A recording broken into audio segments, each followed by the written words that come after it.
오늘은 2024학년도의 대입 트렌드를 한번 크게 정리를 해보려고 해요. 시작해 보겠습니다. 2024학년도의 대입 트렌드 탑 5예요. 첫 번째입니다. 첫 번째는 일단 수시에서 활용하는 서류가 많이 축소되었다는 건데요. 그중에서도 더 큰 건 학교생활 기록부, 학생부 내에 미반영 항목이 더 추가되었다는 거. 미반영 항목이 추가되었다는 거는 반영되는 항목이 더 줄어들었다는 얘기죠. 결국은 남아있는 항목의 중요성이 더욱 커질 수밖에 없다. 항상 그렇지만 대입에서 어떤 요소들이 좀 줄어들면 풍선 효과가 나타날 수밖에 없어요. 무언가를 한쪽을 틀어쥐면 다른 쪽이 더 커질 수밖에 없죠. 왜냐하면 대입이라는 것이 결국은 이 변별을 해내야 된다는, 지원자 대비해서 변별을 해야 된다는 그 기본적인 속성을 벗어날 수가 없기 때문에 그렇습니다. 그래서 이제 남은 항목의 중요성이 더욱 커진다. 근데 그럼 이 남은 항목이라는 것의 중요성 우리가 한 번 더 되짚어보는 그런 과정으로 삼아 주셔야 되겠죠? 남아있는 항목 중에서도 굳이 좀 중요성을 더 중요한 것부터 정리를 해보자면 무엇보다도 교과학습 발달 상황.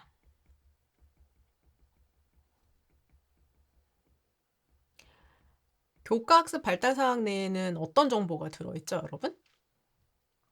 여러분이 이수한 이수 과목은 무엇인지, 그 다음에 그 과목의 성취도, 성적도 요 안에 들어있죠? 그리고 우리가 되게 중요하다고 하는 세부 능력 및 특기사항 세특도 큰 범주 안에서 이 교과학습 발달 상황 안에 들어있어요. 그러니까 무엇보다도 이 교과학습 발달 상황의 중요성이 더욱더 커질 수밖에 없는 그런 상황이다. 요렇게 보실 수 있을 것 같고요. 그 다음에 이제 이어가지고 창의적 체험활동이죠. 창의적 체험활동 안에는 동아리, 진로활동, 그 다음에 자율활동 이렇게 들어있고, 그리고 나서 이제 봉사활동이 들어있는데, 봉사활동은 외부 교육 외에서 내가 개인으로 하는 봉사활동도 이제 또 미반영되고 하다 보니 영향이 확실히 좀 많이 줄어들긴 한다. 이렇게 볼 수 있고, 그 다음 이제 남아있는 게 출결. 이런 식으로 좀 볼 수 있을 것 같아요. 출결이 다른 항목에 비해서 덜 중요하니 불성실해 보여도 상관없겠죠가 아니라, 그런 내용이 아니라 여기 남아있는 항목들이 이제 다 중요해요. 다 중요한데 출결은 우리가 변별을 만들 수 있는 요소가 아니잖아요. 기본적으로 성실성을 보여줄 수 있는 요소이기 때문에 개근이라는 어떤 일정한 기준을 둔 상태로 우리가 최대한 맞춰가는 거고요. 변별을 둘 수 있는 요소들이 아무래도 더욱 더 커진다. 중요성이. 요거를 여러분들이 이제 이해를 해 주셔야 됩니다. 그래서 남아있는 항목들의 중요성, 그거는 이 내신의 중요성으로 우리가 이야기를 할 수도 있지만, 우리 어제 전공적합성이라는 것을 제대로 이해하기, 트로트로 이해하는, 트로트 경연대회로 이해하는 전공적합성도 제가 설명을 드렸어요. 실제로 이게 이제 이렇게 학교생활 기록부 내에서 반영하는 내용들이 이제 줄어들다 보면 기재된 내용 안에서 내용의 질적 차이가 더욱더 두드러질 수밖에 없습니다. 이게 결정적인 승부 포인트가 돼요. 요 부분. 그래서 여러분들이 남아있는 그 항목의 내용들을 어떻게 구성할 것인지를 더욱더 고민을 해주셔야 되고, 여기에서 이제 우리가 서울대학교 컨퍼런스라든가 이 변화된 학생부 종합전형 평가 요소 이런 것들을 함께 정리해 봤을 때, 지금껏 학교생활 기록부 내에 단순히 전공명과 일치하는 활동이 다수 기재, 양으로 승부했던 그런 상황이었었다면 이제는 어떻게 간다? 내가 양이 아니라 정말 전공을 학업하기 위한, 전공 학습을 위한 학업 역량에다가 그다음에 무조건 양을 많이 넣는 게 아니라 제대로 된 전공에 대한 심층 탐구 경험이 매력적인 요소가 될 것이다. 이 부분을 여러분들이 이해를 하셔야 돼요. 단순히 양으로 승부하던 시대는 갔습니다. 전공 키워드 많이 넣어 있다고 매력적인 거 아니에요. 전공을 제대로 공부해내기 위한 학업 능력과 그 안에서 전공을 얼마나 제대로 내 역량을 어느 정도 수준까지 보여줬는가 하는 것이, 하나를 하더라도 제대로 하는 것이 중요하다. 이 부분을 여러분들이 이해를 하고 계셔야 됩니다. 됐나요? 이게 사실은 굉장히 중요한 2024학년도의 대입의 가장 큰 포인트가 됩니다. 결국 이 내신과 서류의 중요성을 계속 강조할 수밖에 없는데요. 이 내신과 서류의 중요성은 수시뿐만 아니라 정시에도 이제 영향을 주죠. 특히나 2023학년도부터 진행을 해왔던 서울대 정시 전형, 그 다음에 2024학년도부터 반영하게 될 고려대학교 정시 전형. 서울대학교는 직윤과 일반 정시 모두고요. 고려대는 이제 내신 교과 우수형에서만 내신을 반영하긴 하지만 정시에서도 내신과 서류의 준비 정도를 함께 반영함으로써 우리가 기본적으로 학교 생활을 통해 만들어가야 되는 학교생활 기록부의 중요성을 더욱더 한 번 더 확인해 볼 수 있습니다. 서울대와 고려대에서 정시에서 내신 어떻게 반영하는지 전혀 아무것도 모른다 하시는 분들은 우리 대입 기본 특강에서 확인하실 수 있어요. 지금 우리 2024학년도 이 트렌드에서도 요걸 제대로 이해하시기 위해서는 학생부 교과전형, 학생부 종합전형에 대한 이해, 요 파트는 기본 강의에서 여러분 확인해 주셔야 되고요. 수능 최저 이해하게 보셔야 되고, 여기 정시 부분에서 제가 서울대, 고려대, 연세대 같은 경우에는 이제 정시 100을 비교하기 위해서 이제 가져둔 거고요. 서울대와 고려대학교에서 어떻게 내신을 반영하는지 이 부분 해설해 두었으니까 전혀 내용을 모르신다 하시는 분들은 이 내용도 우리 기본 강의에서 확인한 상태로 이 트렌드 내용도 한번 정리해 보시기 바라겠습니다. 자, 그래서 이제 중요한 거는 교과학습 발달 상황, 창의적 체험활동, 출결 요거 들어있는 학교생활 기록부의 남은 항목의 중요성이 더욱 커진다. 그럼 우리 요 부분에 이제 집중을 해주셔야 되겠죠? 자, 이러한 내용에 또 더 힘을 실는 변화사항입니다. 두 번째, 자기소개서 전면 폐지입니다. 자기소개서 전면 폐지되니까 아싸 이제 신경 안 써도 되겠다 그거 아니라고 말씀드렸죠. 우리 수험피플 여러분들을 제가 이 자기소개서가 사라지는 것과 관련해 가지고 자기소개서 폐지됐다고 그냥 끝 아닙니다. 자기소개서의 자율문항은 대학이 직접 학생에게 묻고 듣고 싶었던 답을 묻는 문항이었다. 그래서 자소서는 사라졌지만 우리 남아있는 학교생활기록부에서 그 내용을 보이는 것이 좋다라고 해서 자기소개서는 완전 폐지됐지만 학생부에 그 내용을 녹여 넣자 해서 서울대 편, 중앙대 편, 연세대학교 편, 동국대학교 편 이렇게 계속해서 좀 안내 드리고 있어요. 그리고 역시나 다른 대학들도 이제 추가 업로드를 할 건데 우리 방송에서 할 건데 아직 못 보신 분들은 이 내용도 살펴보시면서 자기소개서가 폐지되었으니 이제는 자기소개서 몰라도 되겠지 하지 마시고 어떤 내용들을 내가 추가적으로 학교생활기록부에서 보여야 하는지 이 부분들을 계속 관심 있게 준비를 해주셔야 됩니다. 자, 자기소개서가 폐지됐다는 뜻은 뭐냐면요. 기본적으로 학생부 종합전형의 서류 평가는요. 우리가 제출한 학교생활 기록부랑 자기소개서를 이렇게 종합평가하던 시스템이에요. 종합평가. 뭐 학교생활 기록부 몇 %, 자기소개서 몇 %, 아니면 몇 점 이렇게 나눠서 평가하던 게 아니라 이걸 다 합쳐서 종합평가를 했었단 말이에요. 그래서 여러분들이 자기소개서를 제출하면 학교생활 기록부에 있는 활동 내용을 자기소개서 내용을 바탕으로도 해석도 해 보고 또 학생부의 내용을 가지고 자기소개서를 바라보기도 하고 하면서 요렇게 종합 정성 평가를 하던 거예요. 그럼 우리는 기존에 이 자기소개서를 통해서 대학에다가 내 얘기를 더 할 수 있는 그런 기회가 있었는데 이제 그런 기회가 사라지는 거죠. 온리 학교생활 기록부만으로 나를 이제 평가하게 되는 그런 상황이 된 거예요. 그러면 이제 결론이 뭐다? 다시 일리 가는 거예요, 다시. 결국은 또 결론이 일리 갑니다. 남아있는 학교 생활 기록부의 중요성은 성이 그만큼 더욱더 커진다. 학교 생활 기록부 자체만의 변별력이 더욱 커지는 거예요. 결국은 여기로 귀결이 되는 거예요. 실제로 이 자기소개서는요. 이미 2023학년 이전부터 2023학년도 이전부터 대학들이 순차적으로 폐지를 해 왔어요. 어차피 인제 2024학년도엔 다 없어질 테니 우리 계속해서 인제 "한번 없애보자."라고 하면서 순차적으로 없애는 대학들이 많았었거든요. 그러면 이미 2023학년도에 자기소개서가 없어졌던 그런 대학들은 학교생활 기록부 내에서도 뭐 수상도 학기당 하나씩 줄어들고 하다 보니 '내신이 절대적인 요소가 될 거다.'라는 그런 예측을 어 정말 어떻게 보면은 기본적인 학종의 원리를 보여주듯 내신 숫자 대비 정말 학교생활 기록부 활동이 잘 만들어진 학생들의 입결이 상당히 좋았어요. 그러니까 1 학년, 2 학년, 3 학년의 내신 평점을 계산해 봤을 때는 내신에서는 조금 더 불리한 학생이라 하더라도 1 학년, 2 학년, 3 학년 동안 우리 이 위에서 봐야 했던 요런 요소들 있죠. 전공 학업을 위한 학업 역량과 전공에 대한 심층 탐구 경험을 충실하게 쌓아온 그런 학생들의 입시 결과가 학생부 종합 전형에서는 정말 합격의 사례로 만들어진 그런 사례들이 나왔어요. 그러니까 인제 우리는 어떻게 해야 돼요?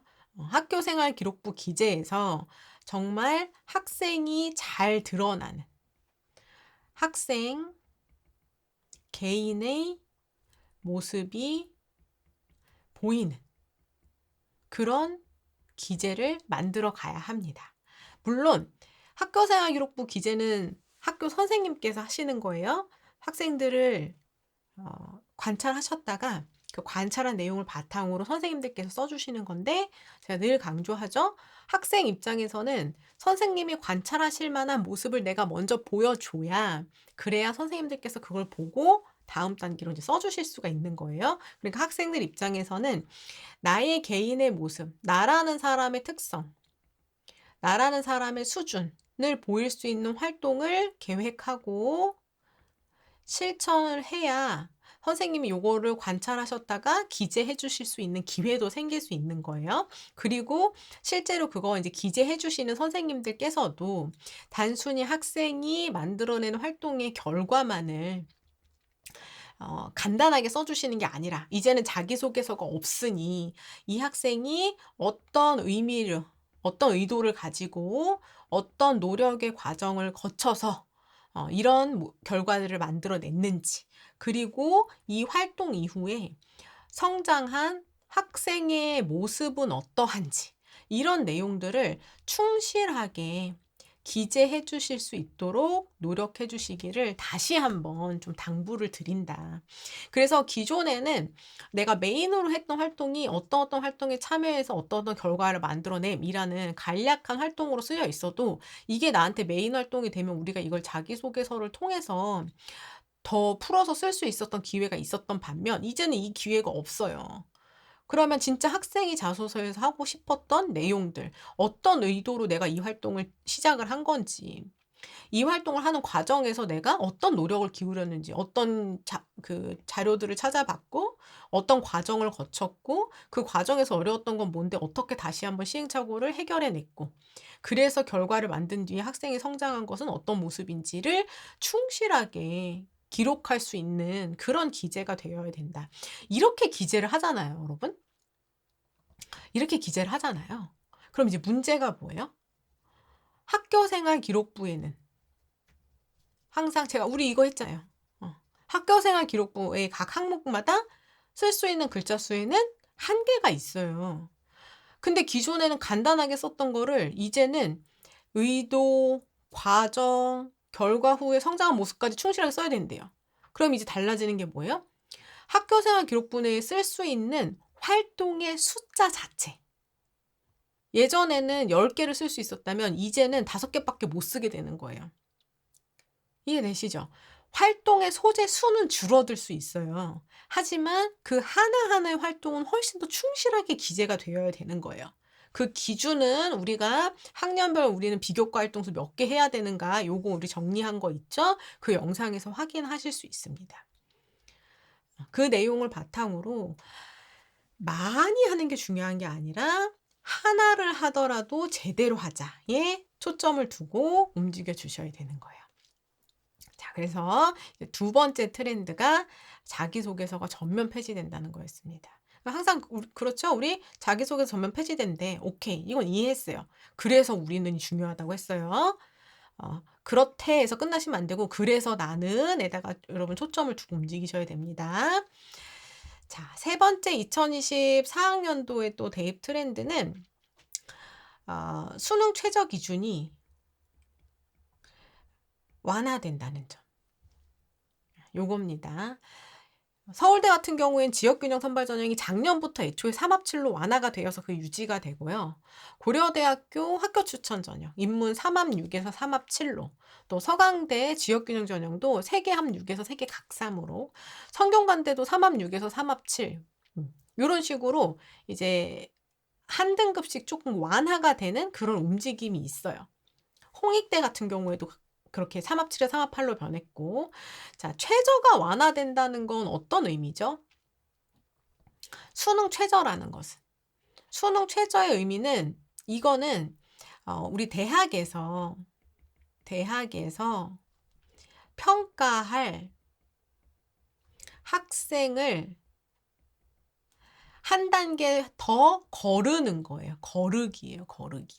그래서 요 기준을 통과한 친구들만 최종 평가에 반영을 하는 거예요. 최저 기준을 통과하지 못하면 우리는 그 평가대 안에 서질 못하는 거예요. 이해되시죠?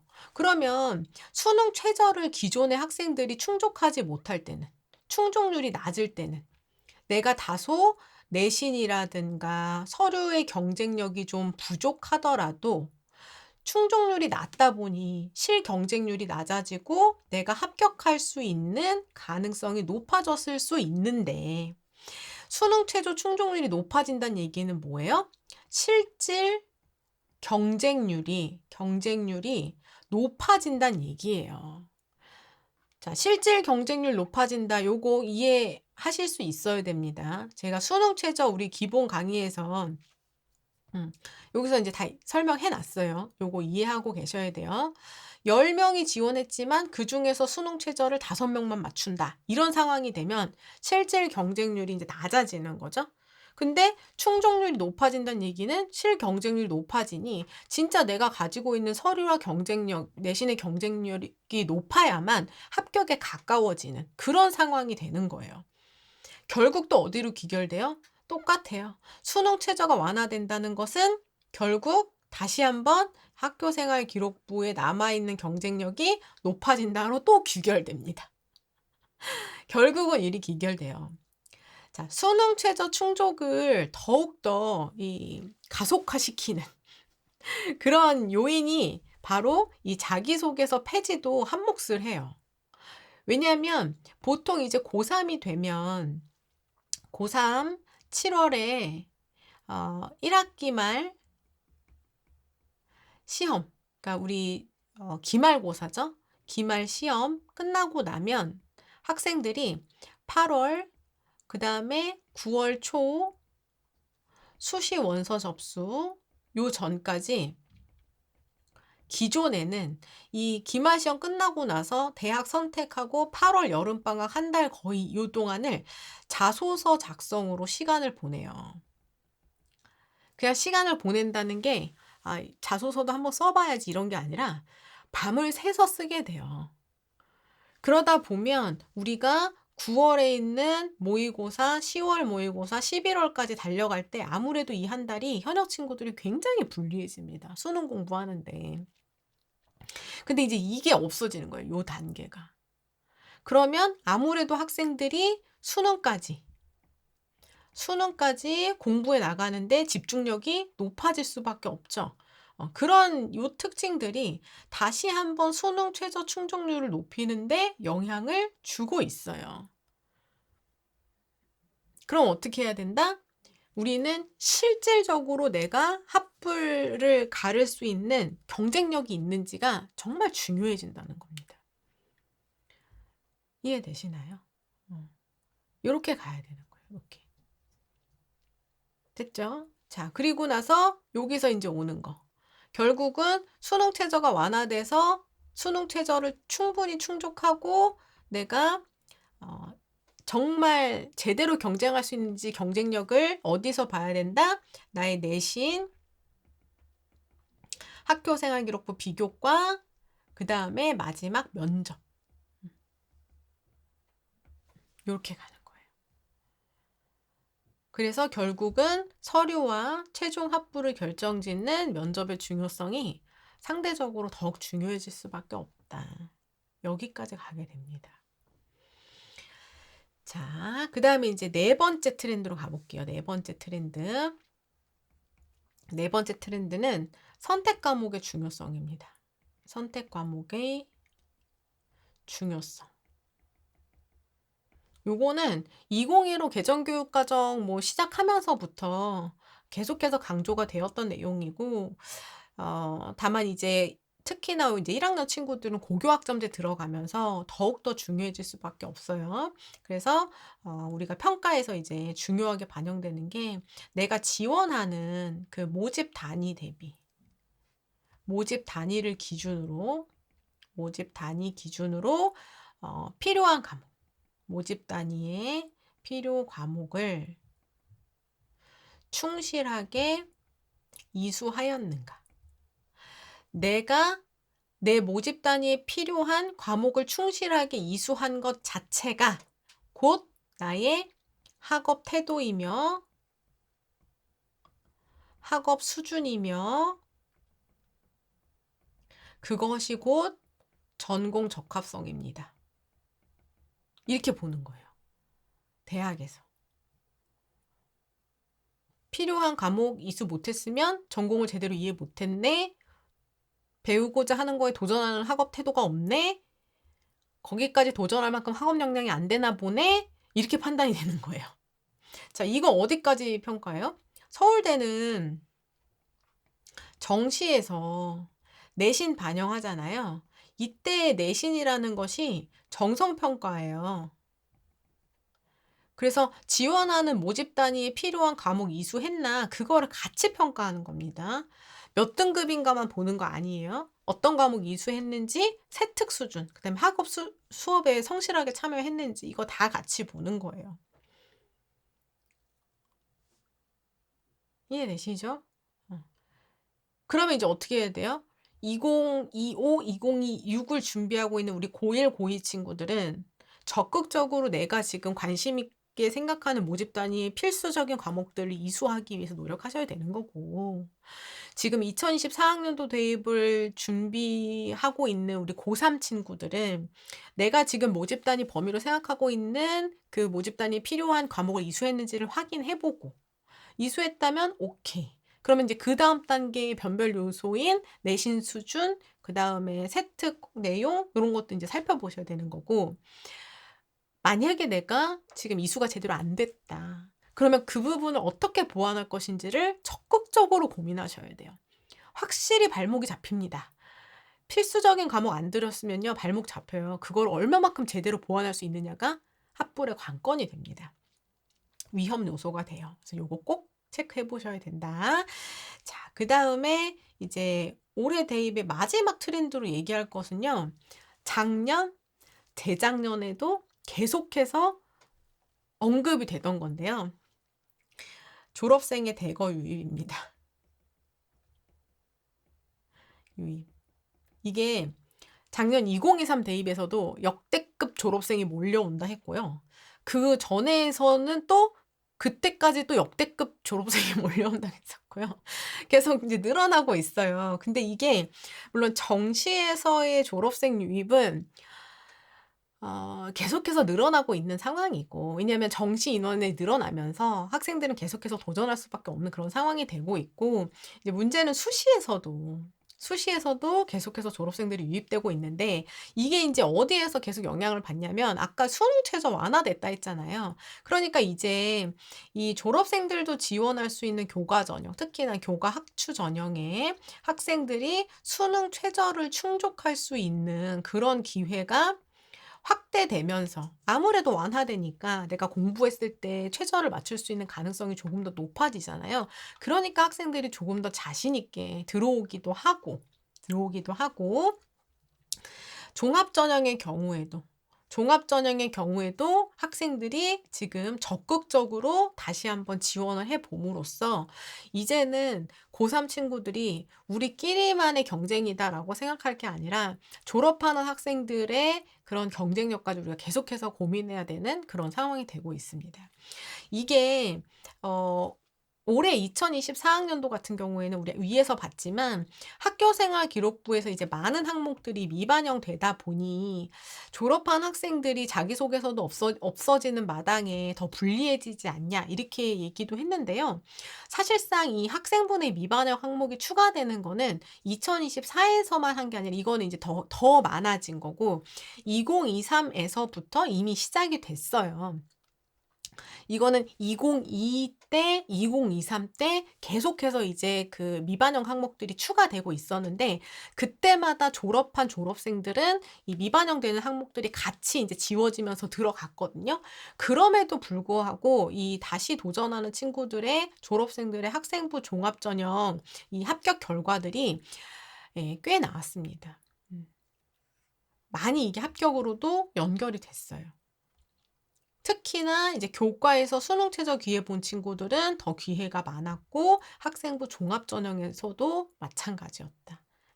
그러니까 우리 이 2024 학년도 이 수시 대입을 준비하는 우리 수험 피플 여러분들께서도, 이 외에도 뭐 각 대학별로 변화 사항이라든가 이런 것들은 이제 앞으로도 우리가 세세하게 하나하나 짚어 가겠지만, 전반적으로 이 큰 대입의 트렌드 속에서 우리가 이제 기억해야 하는 것, 결국은 계속해서 경쟁은 더욱더 치열해지고 있다. 그런데 그 치열한 경쟁 속에서 학교생활기록부의 미반영 항목 추가, 자기소개서 전면 폐지, 수능 최저가 점차 완화되고 충족률이 높아질 것으로 예상되는 상황 속에서, 나의 학생부 내에서 우리가 크게 고민해야 되는 거는, 과목 선택 과목 제대로 이수했는지, 그다음에 내신 경쟁력, 그다음에 비교과 활동의 수준, 그리고 최종 합부를 결정짓는 면접까지. 요렇게 여러분들이 놓치지 않고 꼼꼼하게 준비해 주셔야 된다는 점, 요걸 확인해 주시기 바라겠습니다. 자, 여기까지가 2024 학년도 대입 트렌드 5였습니다. 탑 5. 어떠신가요? 예. 다시 한번 좀 큰 틀에서 한번 정리들을 같이 해 보셨어요? 채팅창으로 가보겠습니다.